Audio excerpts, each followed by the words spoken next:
Hi everyone, welcome back to my another vlog.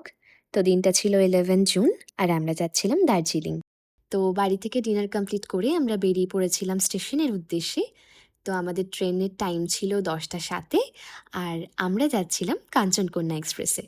তো finally আমরা ট্রেনে উঠলাম আর আমাদের ট্রেন ছেড়েও দিল। তো আমাদের যেহেতু ফার্স্ট ক্লাসের টিকিট ছিল তাই একটা পুরো কূপ পেয়েছিলাম আমরা।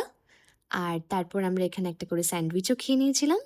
পরের দিন সকালে ঘুম থেকে উঠে আমরা দেখলাম আমাদের ট্রেন থেকে ঠিক এত সুন্দর চা বাগানের ভিউ দেখা যাচ্ছে। তো সেটা এনজয় করতে করতে ফাইনালি আমরা পৌঁছে গেলাম শিলিগুড়ি। তো তারপর আমরা আমাদের লাগেজগুলো সব গাড়িতে তুলে বেরিয়ে পড়লাম দার্জিলিংয়ের জন্য। তারপর আমরা রাস্তায় এত সুন্দর সুন্দর ভিউগুলো এনজয় করতে করতে যাচ্ছিলাম। দিয়ে আমরা রাস্তায় একবার দাঁড়িয়েও ছিলাম কোল্ড ড্রিঙ্ক নেওয়ার জন্য। তারপর আবার আমরা আমাদের জার্নি স্টার্ট করেছিলাম। আর রাস্তায় যেতে যেতে এই দেখো ঠিক এতটা পরিমাণে জ্যাম ছিল। আর এই জ্যামের জন্যই আমাদের দার্জিলিং পৌঁছাতে আরও বেশি লেট হয়ে গিয়েছিল। বাট আমাদের যেহেতু হোটেল বুকিং করাই ছিল তাই কোনো প্রবলেম হয়নি।